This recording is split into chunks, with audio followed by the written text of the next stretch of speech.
சுச்சக்கர வரதாச்சாரியம் சுத்தசத்வ குருத்தமம் ஸ்ரீநிதி ரகவம் வந்தே he அபார கருணாகரம் பரமபதமபீப்சன் அலப்ய கிருணி துருதம் தத் அபரிஹரணீயான் அவைஷ்ணவ மானுஷான் சுபதம் அபிநயங்ஸ்தான் பரத்வம் அதோச்சிவான் அதிகுருக்கமதார்ச்சா ஸ்திதாவபி நஃப் பிரபோஹோ.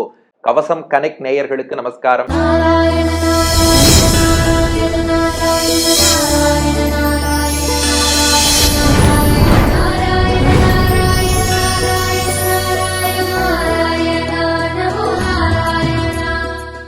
அப்போ ஆழ்வார் திருநகரி, புளிய மரத்தடி, தாமிரபரணி நதிக்கரை, நாம் எல்லாம் நம்மாழ்வாரை சூழ்ந்திருக்கிறோம். யார் பரம்பொருள்னு கேட்டோம். ஆதிநாத பெருமாள் என்றார். எதை வச்சு சொல்றேன்னு கேட்டோம். பிரளய காலத்துல எல்லாம் அழியறது இல்லையா? எல்லாம் அழிஞ்சாலும் ஒத்த மட்டும் நிலைத்து நிற்பான். அந்த ஒத்தன் யார் தெரியுமா?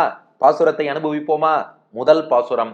ஒன்றும் தேவும் உலகும் உயிரும் மற்றும் யாதும் இல்லா அன்று நான்முகன் தன்னோடு தேவர் உலகோடு உயிர் படைத்தான் குன்றம் போல் மணி மாட நீடு திருக்குருகூர் அதனுள் நின்ற ஆதிப்பிரான் நிற்க மற்றை தெய்வம் நாடுதிரே.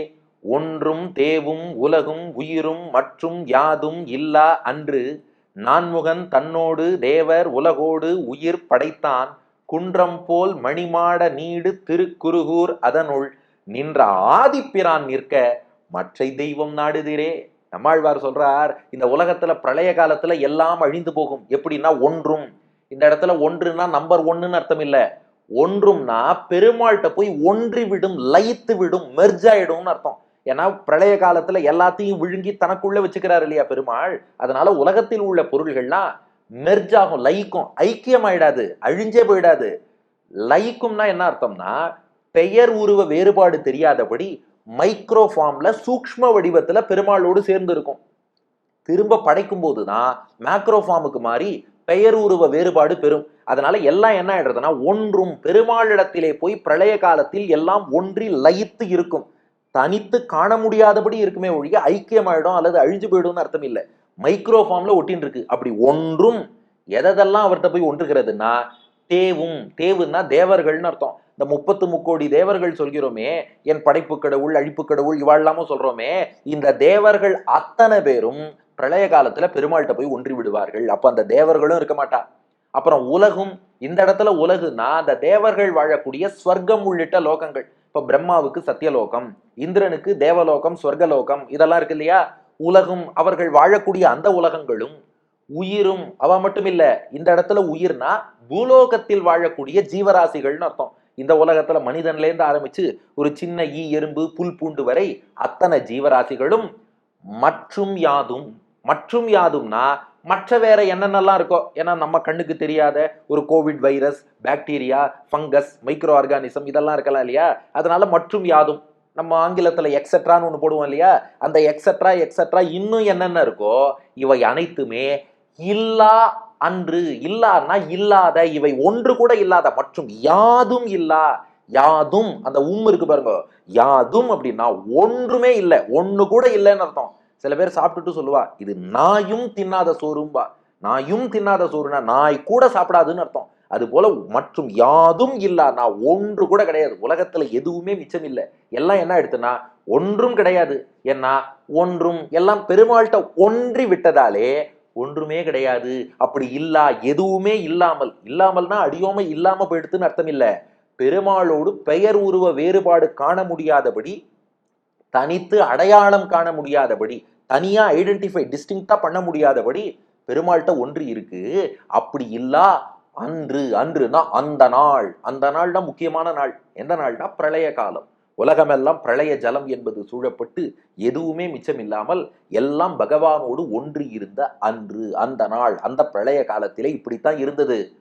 பின்னாடி அந்த பிரளய காலம் பூர்த்தியாகி படைக்க வேண்டிய நாள், அன்று உலகத்தை படைக்கக்கூடிய அந்த நாள் என்பது வந்தது.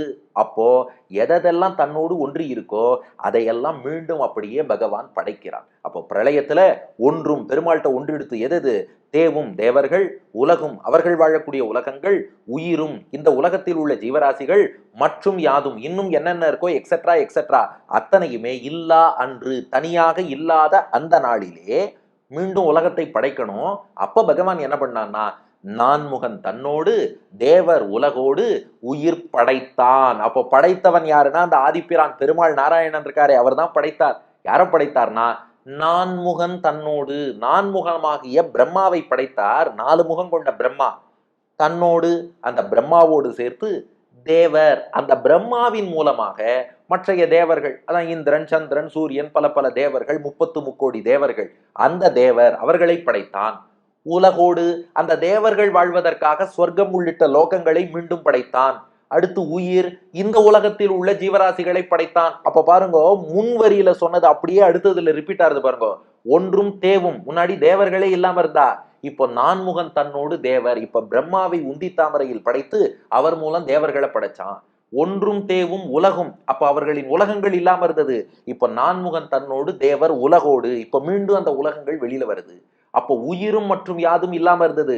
இப்ப என்ன பண்ணான்னா நான்முகன் தன்னோடு தேவர் உலகோடு உயிர் படைத்தான். அந்த பிராணிகள் உயிர்கள் எல்லாத்தையும் படைத்தான். இதை நம்பிள்ளை ஈடு வியாக்கியானத்துல ரொம்ப சுவைபட விளக்கினார். என்ன பண்ணானா நாராயணன் இருக்கானே அவனை 1000 முகம் கொண்டவன் என்று சொல்வார்கள். சகஸ்ர சீர்ஷா புருஷகா சகஸ்ராட்ச சகஸ்ரபாத்து, தோள்களாயிரத்தாய் முடிகளாயிரத்தாய் துணைமலர் கண்களாயிரத்தாய் தாள்களாயிரத்தாய் பேர்களாயிரத்தாய்ன்னு நம்மாழ்வாரும் பாடியிருக்கார். இந்த 1000 முகம் கொண்டவன்னா அவ்வளோ ஆற்றல் கொண்டவன் அர்த்தம். ஒரு திருமுக மண்டலத்தோடு தான் பெருமாள் இருக்கார். ஆனா அத்தகைய ஆற்றல் கொண்டவர். அந்த பெருமாள் என்ன படைச்சாராம்? முதல்ல நான்முகனை அவர் படைத்தாராம். நான்முகன் பிரம்மா என்ன பண்ணாராம்? 5 முகனை படைத்தாராம். ஏன்னா சிவபெருமானை 5 முகன் என்பார்கள். பிரம்மா சிவனை படைக்கிறார் ஐமுகனை. 5 முகன் என்ன பண்ணாராம்? 6 முகனை படைத்தாராம் அவர் முருகன். அப்ப எவ்வளவு அந்த கண்டினியூட்டி வருது பாருங்க. பகவான் நாராயணன் நான்முகன் பிரம்மாவை படைத்தான். நான்முகன் பிரம்மா 5 முகன் சிவனை படைச்சார். 5 முகன் சிவன் 6 முகனாகிய முருகனை படைத்தார். இப்படியெல்லாம் அடுத்தடுத்து தேவர்கள் உருவாகி கொண்டு வந்தார்கள். அப்ப நான்முகன் தன்னோடு தேவர் உலகோடு உயிர் படைத்தான். அப்ப இவா அத்தனை பேரையும் படைச்சதே எங்க நாராயணன் தான்.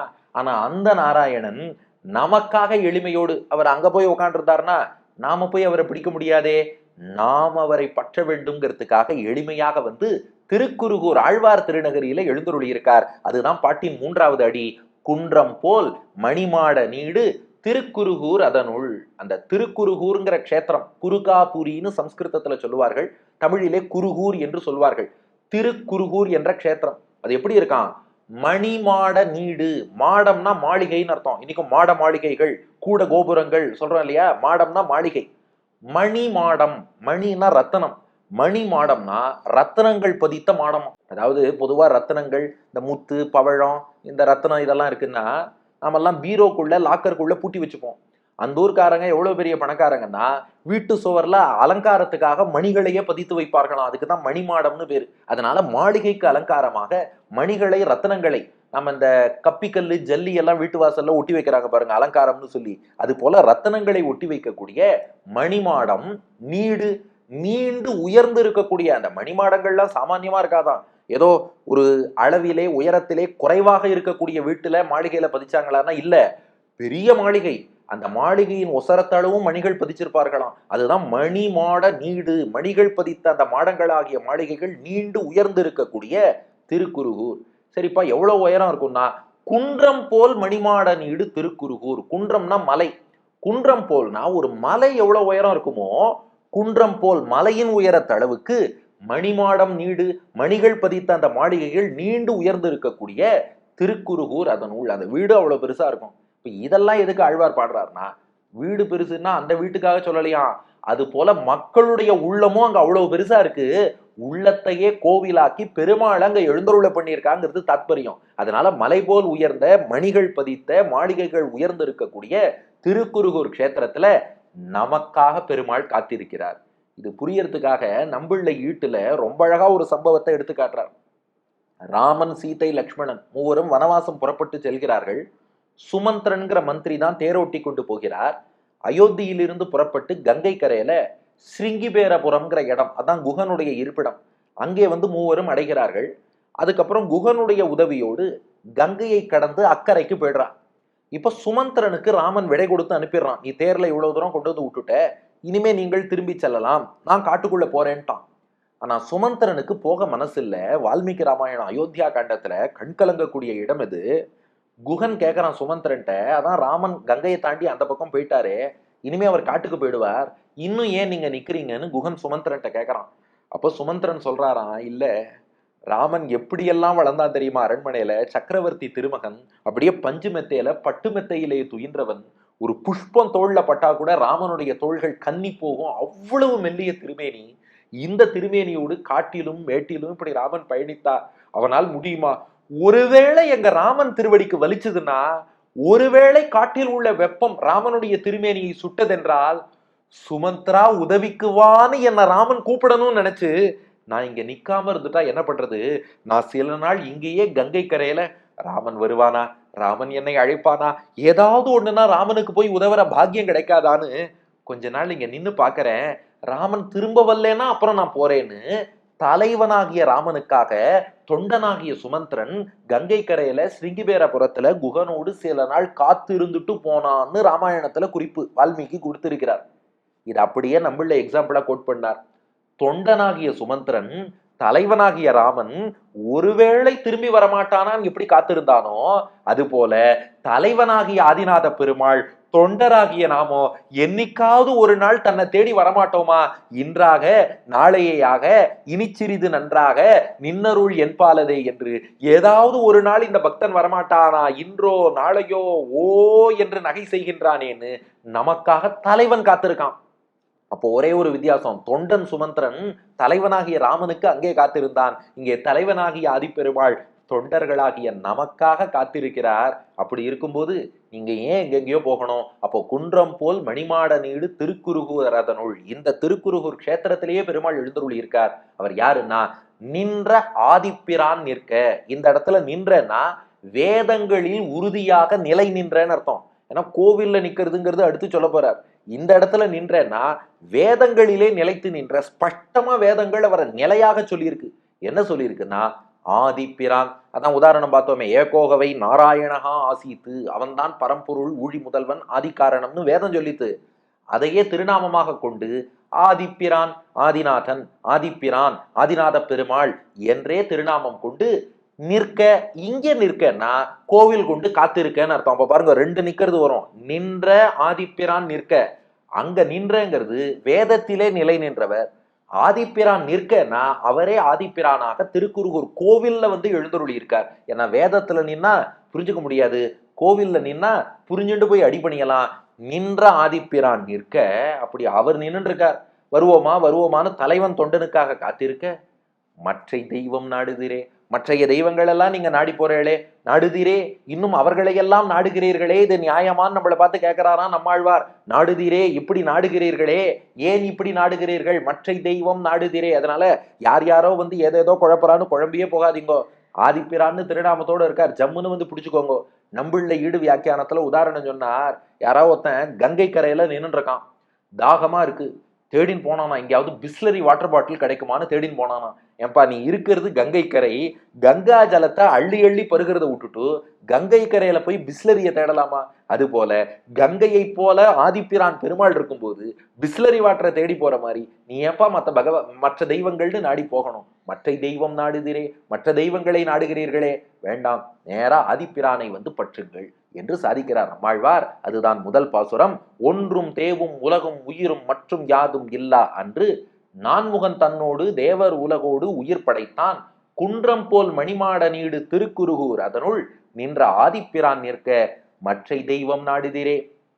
பிரளய காலத்தில் எல்லாம் பகவானோடு ஒன்றி தேவர்கள், தேவர்களின் உலகங்கள் மற்றும் உள்ள உயிர்கள் வேற எதுவுமே இல்லாத அந்த நாளிலே மீண்டும் படைக்க வேண்டும்னு திருவுள்ளம் கொண்டு நான்முகனை படைக்க, அவன் ஐமுகனை படைக்க, அவன் ஆறுமுகனை படைக்க, இப்படி உலக படைப்பையே ஏற்படுத்திய ஆதிப்பிரான் பகவான் நாராயணன். அவன்தான் குன்றம் போல் உயர்ந்து இருக்கக்கூடிய மாட மாளிகைகள் சூழ்ந்த திருக்குறுகூர்ல வந்து நமக்காக காத்திருக்கார். அந்த ஆதிப்பிரான் நமக்காக நிற்கும்போது நீங்கள் ஏன் மற்ற தெய்வங்களை நாடி போகிறீர்கள்? பகவானை வந்து பற்றுக்கொள்ளுங்கள் என்று இந்த பாசுரத்திலே தெரிவிக்கிறார் நம்மாழ்வார். வில்லூர் நடாதூர் வெங்கடசேஷாரிய மகாதேசிகன் அருளிய சம்ஸ்கிருத வடிவம். தேவஸ்வர் புவனாத்யசேஷ சிதச்சித் சூன்யாதி காலே ததா லோகானாம் ச சதுர்முகா கில சுராணாம் பிராணினாம் ஸ்ரட்டரி சைலோத்துங்க சுரத்ன சௌத விதத ஸ்ரீகே அகிலாதௌ ஸ்திதே நாதே ஸ்ரீ குருகாபுரே சதிபரம் தெய்வம் கிம் அன்விஷ்யதா. இதற்கு அடியன் வழங்கும் ஆங்கில வடிவம். When Devas, heavens, people and everything else were merged in the Lord at deluge, it was He who created Brahma, the Devas, the heavens and other creatures. When He is waiting for us at Tirukurugur, full of hill-like beautiful palaces, why should you resort to deities other than our Adipiran? என்பது ஆங்கில வடிவம். ஆக பிரளய காலத்திலும் உறுதியா நிற்கிறவர் பெருமாள், அவரை பிடிச்சுக்கோங்க, பரம்பொருள்னு காமிச்சுட்டார். இனி 2ஆம் பாசுரத்திலே வேறொரு காரணத்தை காட்டி பகவான் தான் பரம்பொருள்னு உணர்த்த போறார். என்ன காரணம்னு அடுத்த பகுதியில் காண்போமா? நம்மாழ்வார் திருவடிகளே சரணம், எம்பெருமானார் திருவடிகளே சரணம். ஒன்றும் தேவும் உலகும் உயிரும் மற்றும் யாதுமினான்று. ஒன்றும் தேவும் உலகும் உயிரும் மற்றும் யாதுமினான்று. நான் உகந்தன்னோடு தேவருலகோடு உயிர் படைத்தான். ஒன்றும் தேவும் உலகும் உயிரும் மற்றும் யாதுமிலான்று. நான் உகந்தன்னோடு தேவருலகோடு உயிர் படைத்தான். குன்றம் போல் மணிமாட நீடு திருக்குருகூர் அதனுள் நின்ற பிறனித்த மற்ற தெய்வம் நாடுதிரே. குன்றம் போல் மணிமாட நீடு திருக்குருகூர் அதனுள் நின்ற பிறனித்த மற்ற தெய்வம் நாடுதிரே. மற்ற தெய்வம் நாடுதிரே.